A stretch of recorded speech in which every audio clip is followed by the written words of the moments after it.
Prezadíssimo telespectador, começa agora mais uma entrevista do Jornal do Engenheiro na TV, uma iniciativa do CESP, o Sindicato dos Engenheiros no Estado de São Paulo. Tema de hoje, indústria. Como está a industrialização do nosso país depois do fatídico 2016, agora primeiro semestre de 2017. Recebemos aqui uma liderança do setor representando uma das maiores associações da indústria aqui do nosso país, a ABIMAQ. César Prata é presidente do Conselho de Óleo e Gás. Prazer recebê-lo aqui, viu? Prazer, muito obrigado pelo convite. A ABIMAQ que aí representa a indústria do maquinário nacional. Ele vai explicar para nós o que é essa indústria, onde ela atua e quais são os desafios. Antes de mais nada, César, falar do termo desindustrialização, que foi muito ouvido em 2016. Nós ainda estamos com esse fantasma em 2017, melhorou ou não melhorou? Há perspectivas? Qual é o estado dessa arte? Então, a ABIMAQ, a Associação Brasileira da Indústria de Máquinas, ela representa 7.500 indústrias, né, brasileiras, e é um termômetro, né? Você vê o que acontece no nosso setor. Porque nós atuamos em todos os setores, né? São máquinas para a indústria do cimento, da mineração, do saneamento, abastecimento público, da indústria alimentícia, para a agricultura, e nós somos divididos em câmaras e setoriais. Aí, né? Bom, o processo de desindustrialização do país ele já é um processo que começa lá atrás, onde nós perdemos uma grande oportunidade, que foi na crise de 2008. A crise de 2008, se você olhar para esse fenômeno isoladamente, o que aconteceu? Com o desencadeamento dessa crise lá nos Estados Unidos e na Europa, o mundo percebeu que tempos difíceis viriam, né, com essa crise, e todos os países exportadores, seja de commodities ou de maquinário, apressaram-se para desvalorizar as suas moedas. Correram, usando seus fundos soberanos, ou operações diárias de câmbio, ou câmbio futuro, enfim. Eles manipularam suas moedas para desvalorizar brutalmente, porque sabiam que teriam que competir num ambiente completamente diferente. Tudo isso para atrair investimento, né? Tudo isso para manter a sua indústria competitiva ainda, né? O Brasil não. O Brasil ele fez um caminho contrário. Naquele exato momento, em 2008, ele deixou a sua moeda, nossa moeda, valorizar na contramão do que o mundo inteiro fez, né? Então, hoje, o câmbio brasileiro ele tem uma paridade, assim, um equilíbrio total com a moeda norte-americana. Quando você analisa o poder, a paridade do poder de compra da nossa moeda, né, que é um índice que indica o quanto você está fora do seu centro de equilíbrio, né, do valor da sua moeda, você vê que a moeda brasileira está perfeitamente em equilíbrio com o dólar, mas o resto do mundo está desvalorizado em 30%, 40% ou 50% e tantos por cento, como é o caso da China. Então, a nossa dificuldade de competir em todos os setores, o primeiro motivo é cambial, né, digamos, que é uma falha de gestão econômica do país, né? Os governos que se sucederam de lá para cá não agiram corretamente neste quesito. Ou seja, está mais barato comprar produto de fora já. Com certeza, né? Você está desmontando um parque industrial. Nosso parque industrial ele é super abrangente e tradicional, né? Como já tem 150 anos de idade, começa lá com o Barão do Mauá, né? Que já faziam os navios há 150 anos atrás, e esse parque industrial ultra consolidado que o Brasil tinha, né, que já chegou a representar quase 30% do PIB brasileiro, hoje representa alguma coisa próxima aí de 10%, 12%. Então, quer dizer, está encolhendo por conta de políticas equivocadas nessa área econômica, né? Então, o Brasil vem se desindustrializando gradativamente ao longo dessas últimas décadas, e em especial depois da crise de 2008. Né? De repente, você tem essa sensação de que tudo é caro no Brasil, né? Qualquer coisa, até você vai pagar a conta de um restaurante aqui no Brasil, ou pagar a conta em Paris, parece que lá é mais barato, né? Então, alguma coisa está muito errada, né, com esse indicador, né? Isso mostra que nossa moeda continua deslocada do seu centro de equilíbrio. Isso tira a competitividade, né? Tira a competitividade da indústria e ela vai se desmontando aos poucos. E isso também remete a outro problema, que é você criar barreiras artificiais, ou seja, regras de conteúdo local, barreiras tarifárias, que são remédios amargos, né? Não são interessantes, mas passam a ser saída única, né? Quando você não tem outro recurso para você manter a sua indústria ativa. Perfeito. Avançando na nossa temática aqui, eu queria falar especificamente do setor de óleo e gás. Nós tivemos uma decisão que é revogar aquele limite obrigatório da Petrobras explorar, por exemplo, o pré-sal, né? Era um limite de 30%, mas até que o Senado pensou bem, não, acho que melhor flexibilizar, ponto. Isso aí, para a indústria nacional, ou seja, é menos capital do Brasil investindo nesse campo. Será que o capital estrangeiro vai optar pela nossa indústria ou não? Isso é bom ou ruim para a indústria nacional? Eu acho que nesse ponto nós nos sentimos assim ludibriados, enganados. Naquela ocasião, naquele momento, esse projeto, né, que era do então senador José Serra, ele parecia razoável, ou seja, vamos tirar essa obrigação da Petrobras participar dos projetos, porque a Petrobras está descapitalizada, ela precisa ser saneada, precisa colocar o seu caixa nos trilhos. Então, quer dizer, ela não está pronta, neste momento, para fazer os investimentos que a gente gostaria de fazer em torno do pré-sal, por exemplo.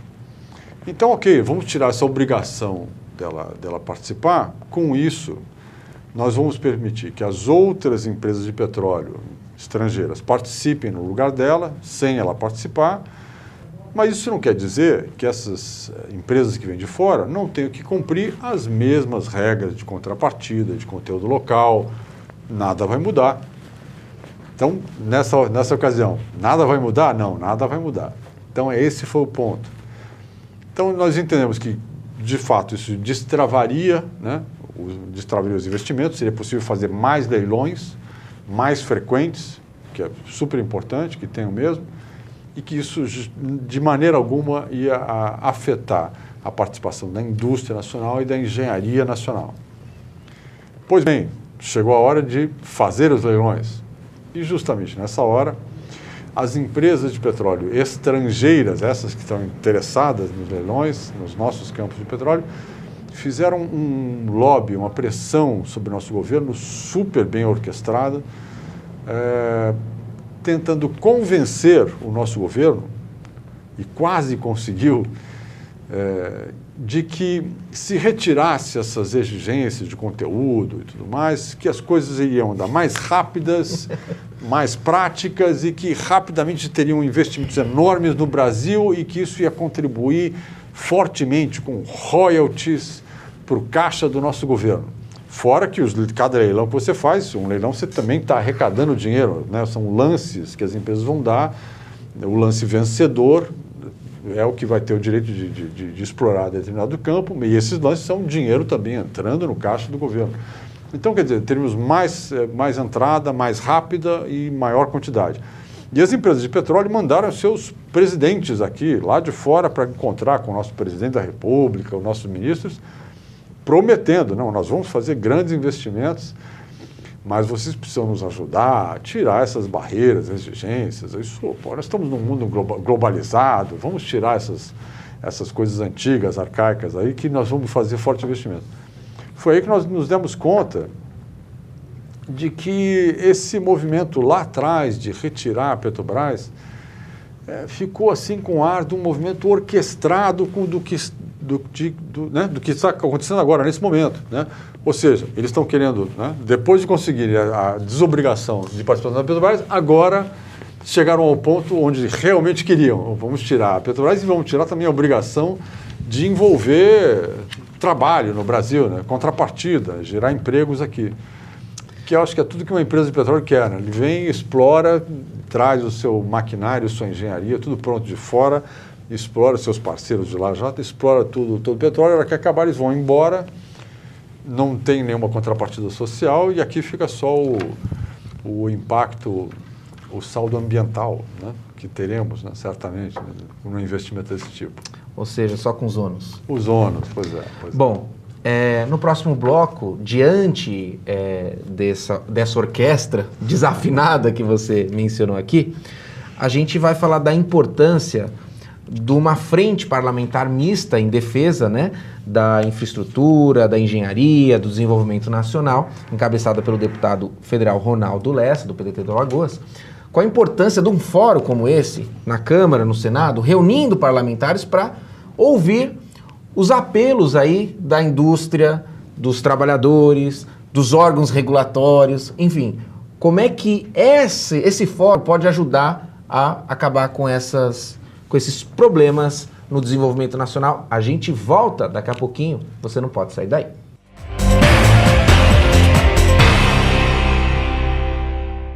Sua ART pode beneficiar o Sindicato dos Engenheiros. Ao preencher o formulário da ART, não esqueça de anotar o código 068 no campo Entidade de Classe.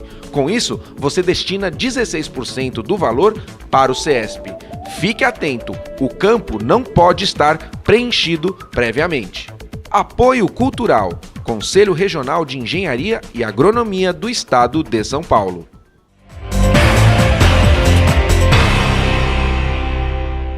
Prezadíssimo telespectador, estamos de volta falando sobre o tema industrialização, desindustrialização do país, conversando com César Prata, presidente do Conselho de Óleo e Gás da ABIMAQ, que é a Associação Brasileira da Indústria do Maquinário. César, vamos avançar aqui, porque nós falamos dos desafios aí regulatórios, né? A respeito da proteção da nossa indústria, que gera emprego, cujos investimentos não vão para fora, ficam aqui, enfim, essa indústria que trabalha dia e noite para o Brasil poder avançar. E esses desafios demandam que um legislativo esteja ao favor dessa indústria, ou seja, que a proteja. E um instrumento de convencimento é uma frente parlamentar, que é um instrumento já próprio do nosso Congresso, e foi criado em 2016 a Frente Parlamentar Mista da Engenharia, Infraestrutura e Desenvolvimento Nacional. A ABIMAQ participa, apoia essa frente? Totalmente. Essa iniciativa da engenharia foi, eu diria, indispensável frente às fortes ameaças que nós temos hoje, né, de eventuais decisões erradas do governo em relação ao que se deve fazer para retomar a economia e retomar os empregos. A frente parlamentar, nós nos demos conta da importância dela no momento em que começamos a, primeiro, sensibilizar os parlamentares, contar para eles o que é que está acontecendo.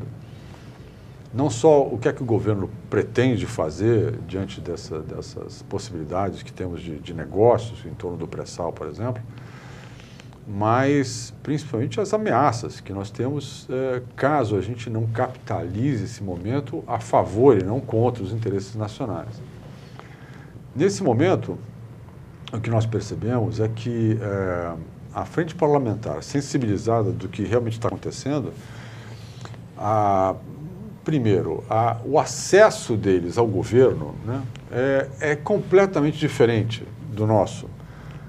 Nós, claro, temos uma interlocução com ministérios, com a presidência, sempre expomos os problemas lá, mas quando você leva parlamentares junto com as entidades de classe, da engenharia, da indústria, o governo já te olha de cara diferente, de um jeito diferente. Primeiro que são representantes legítimos, que estão ali falando em nome de milhares, centenas de milhares de eleitores. E outra coisa, na hora que você leva isso para o parlamento, nós ficou super claro para a gente que parlamentares que representam outros setores se engajam no movimento imediatamente. Isso nós percebemos agora, recentemente, quando o deputado Ronaldo Lessa começou a se articular para ir falar com Casa Civil e outros ministérios, o Ministério de Minas e Energia, por exemplo, que automaticamente parlamentares ligados aos trabalhadores, ligados à CUT, ligados à Frente Única dos Petroleiros, Sindipetro, mobilizaram-se automaticamente, né? O deputado Paulinho da Força, que é conhecido, né, dos trabalhadores, eles foram junto, dar apoio.